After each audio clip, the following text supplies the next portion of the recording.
Hello everyone, good morning, good afternoon, and good evening. Welcome to Live It Up, the show where we explore and discuss how to take your life to that next level and beyond.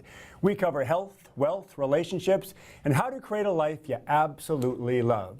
I'm your host and coach, Fletcher Ellingson. Amy is out today, so we're going to be talking with a man with a plan, a man who has had a vision and has been persistent and consistent in taking actions to make that vision a reality. I'm talking about, and we'll be talking with, Matt Brown, 2019 North Central Washington Teacher of the Year. This is someone who, in my opinion, has been a blessing to those around him. And as if you've been watching the show, you know I define blessing as the lifting up or elevating of another person. If you're a blessing, it would result in another person feeling empowered or feeling that their load or burden has been lightened. They would feel noticed, they'd feel cared for.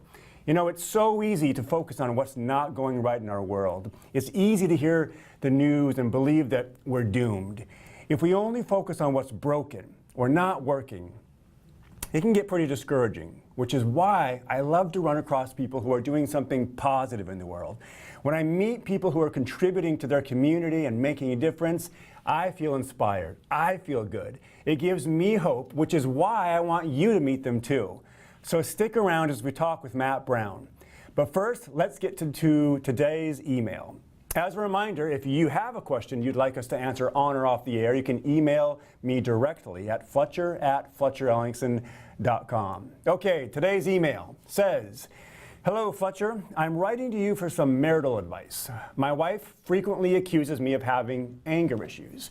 I've never raised a hand to her, but we do raise our voices a lot. Both of us, not just me. When she accuses me of this, I do feel angry and the conversation usually goes south quickly. Not sure what to do, but something needs to change. Anonymous." So, Anonymous, thanks for the email. I want to remind you that reaching out and asking for advice, asking for help, is always a sign of strength. Now, I hear that your wife is accusing you of having anger issues. First off, it never feels good to be accused. When a person is accused, they frequently want to deny, defend, justify, or lie. So I get that it doesn't feel good, and that when it happens, the upset usually escalates. You said in your letter that something needs to change. If you want a different result in your marriage, particularly when it comes to this topic, then yes, something absolutely must change. If nothing changes, what's the most probable outcome? More of the same, right? And how long can your marriage survive that? From the sounds of it, I would say not long. So first off, I urge you both to seek professional marriage counseling right away. Secondly, the result you're wanting for your marriage is radically different than what you have now. So in order to achieve a radically different result, you have to take radical action. In addition to the counseling, I suggest the following. Own up to having anger issues. Simply own up to it and see how it feels to claim it. Let me ask you a question. What would be so terrible about having anger issues? See, you might be making it mean something terrible about yourself. You might think it means you're a bad person. You might make it mean that you lack control. You might feel embarrassed or ashamed or guilty, or like there's something wrong with you. I want to let you know that there are so many people out there, and great people, and a lot of them have issues with anger. It doesn't mean anything bad about you. What it means is that you simply haven't learned how to understand and manage your emotions. Perhaps you haven't developed quality coping skills. Be open to what I'm suggesting. What if this could be a golden opportunity for self-growth? Now, don't think about your wife here. I'm just talking about you. What if claiming your anger and upset, instead of denying it, could be the beginning of setting yourself free? What if doing so allowed you to relate to others more with understanding and compassion? I used to have a lot of anger, and I didn't know how to cope with it very well. And then when I finally claimed it and decided to learn from it, I experienced a huge shift in my life. I started looking at what I had been making things mean about me, and I was able to change the story, which gave me access to new results in my life. Anger has a message. In general, the message is that something is not the way you want it, and you feel powerless to change it, whether it's a person, a thing, a situation. And almost always, anger is a secondary emotion masking sadness. So another question to ask yourself is, what am I sad about? And one more final thing for you. As you go through this, leave the blame out of it. All of your emotions are yours and yours alone. You created them, so own them and learn to manage and create and focus on emotions that serve you. This is an important journey. Thanks for being brave enough to reach out. I believe in you. All right, we're going to go to a break real quickly, but we're going to be back. We're going to talk with Matt Brown. Stick around.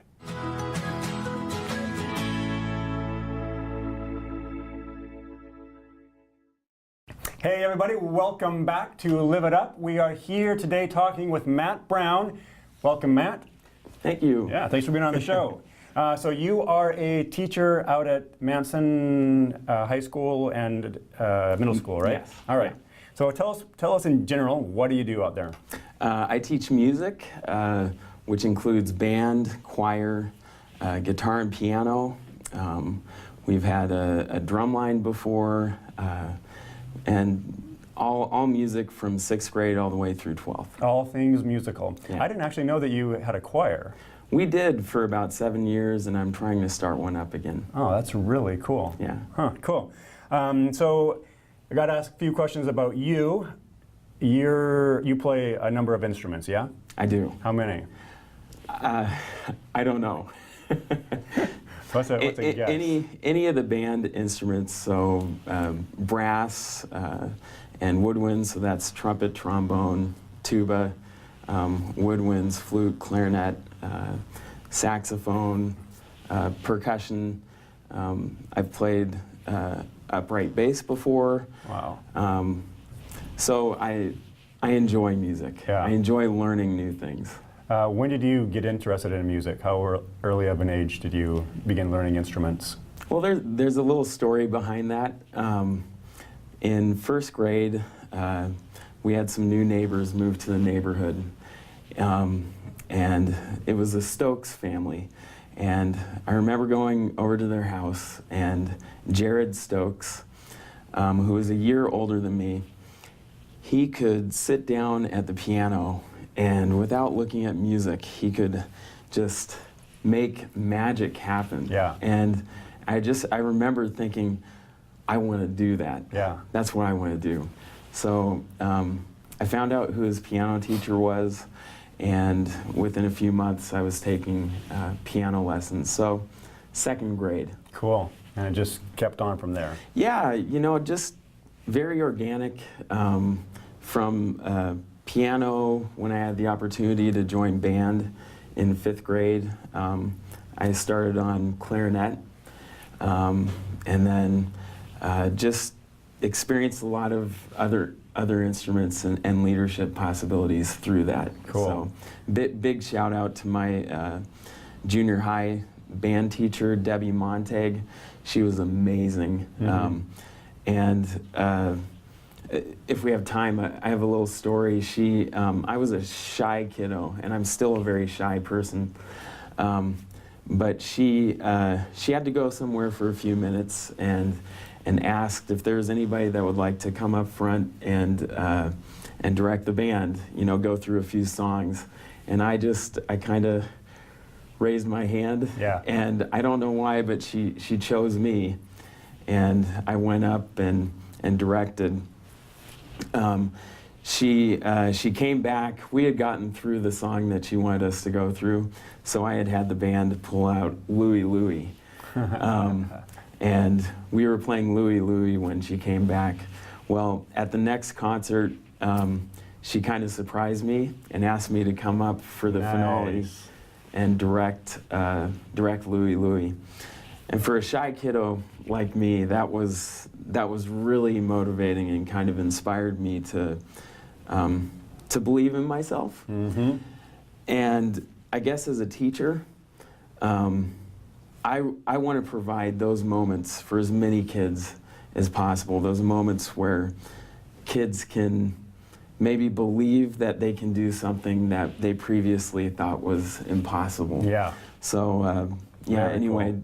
Directing Louie Louie with my hair comb was very motivating to and help bring me to where I am today. Yeah, one of those critical moments that kind of set you on a trajectory, right? Yeah. Yeah, that's really neat. You have like one of my favorite powers. If I, some people want to fly or be invisible, I want to be able to just like pick up an instrument and play it. That would be like my superpower. Yeah. So you've got it. When you started teaching band in Manson, how many students did you have enrolled in your band class? If I remember correctly, it was like 18 high school band students. And 7th and 8th grade combined middle school band, we had about, I think, 40. Yeah. The jazz band, which your son is a part of right now, started out as 5 members, and I was one of the members. I played drums, which is an instrument that I can still kind of increase my abilities on. So anyway, that's where it started. Right? You had a handful. So I'm setting you guys up here because this is so cool. Now tell them what the numbers are now. How many people are involved in band now? We have over 200 students involved in music. Yeah, that's like phenomenal. At the secondary level. Yeah. So 90% of the middle school, about a third of the high school, to a little more depending on the trimester. And we have about, I think it's 30 kiddos in jazz band, which is a 0-hour.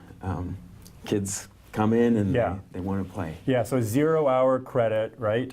And they have to get up really early in the morning and show up before school starts, and that's quite a commitment. Yes, it is. Yeah, so what a testament. I mean, you're affecting these kids and inspiring them enough where they're like, yeah, I'll get up early, I will go and do this for no credit, right? Well, no, they do get credit. Oh, they do get credit, they do. okay. Yeah. Okay. It's super cool. We have time for one more question before we go to a break, but why is this so important to you? Because you clearly had a vision. Because I remember you saying I wanted to have 200 people, 200 students in band. It was something like that. I want to have 100%. You want to have 100%? 100%. Wow. Yeah, eventually. Now, why is it so important to you? I know the possibilities that music and opportunities that music has brought to me, and it's such a great opportunity for kids to try something that they've never done before. It's a great opportunity to work in a team. It's a great opportunity to, there have been studies done on learning an instrument and what that does to the brain, and they've actually connected electrodes to the brain, and it's one of the most engaging activities that you can do. And I want to provide that for kids. But honestly, and it's taken me until about maybe last year even to realize this, my gift, I believe, is not music.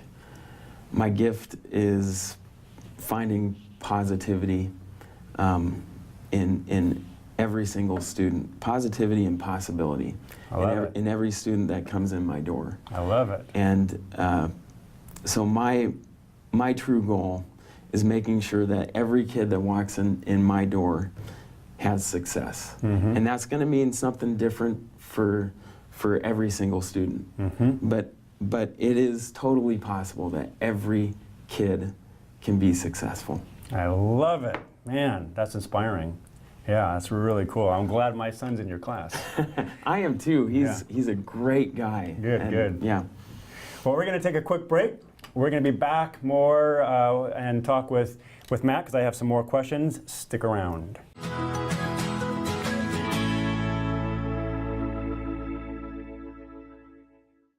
Hey everybody, welcome back. We are here with Matt Brown. He's the band teacher, or music teacher out at the Manson School, middle school and high school.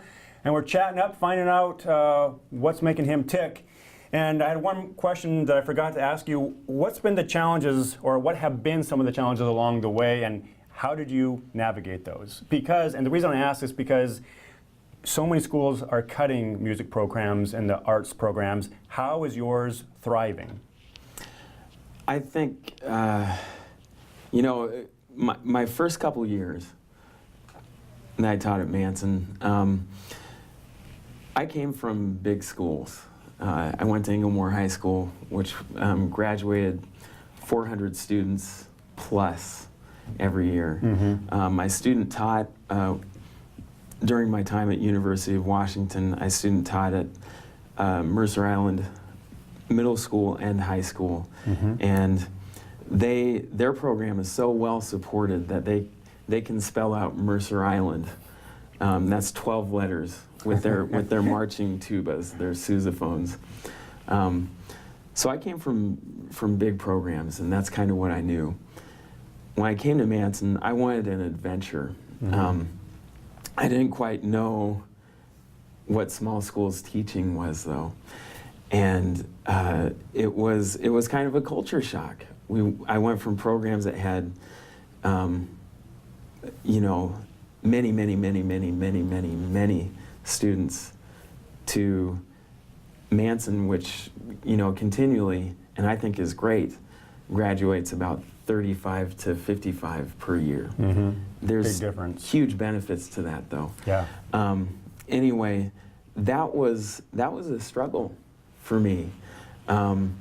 What kind of music do I present to students that where our instrumentation, it may not be as full as a huge program. Right. How do we find success? And that took a few years, and, Yeah. and it took me making a lot of mistakes, quote unquote mistakes, but kind of finding, how are students going to be most successful? I would say some of my biggest help has been learning from other teachers. Jonathan McBride, who teaches in Pateros, he took me on, and we just got to know each other really well, and mentored me and listened to me, and really helped me to kind of, hey, here's some good music that your students may really enjoy playing, and finding those magical things where, and it really is magic. When the students are not only enjoying what they're playing, but they're being challenged, they're being pushed to new levels. It's the type of magic that I continually try and find every day in teaching. Cool. So, You don't seem like the type of person who's fine with the status quo. So what kinds of things influence your thinking so that you can continue to show up and perform at this high level? What keeps you going? I like to push the boundaries of what's possible. I think that sometimes we can limit ourselves and say, I can't do this. They say I shouldn't. All the unts, can't, won't, don't, shouldn't. Yeah. And there's many more. And how often do we as humans, that's natural for us to talk that way. And how often are we ourselves talking negatively about what we can do? I guess. How do you break that cycle in your life then? I have to be really mindful about talking positive, finding the possibility. I guess dreaming big, and then instead of thinking of all the negatives of why that can't happen, I start to think of, okay, what are the steps that I can take to make this happen? And case in point, a few years back,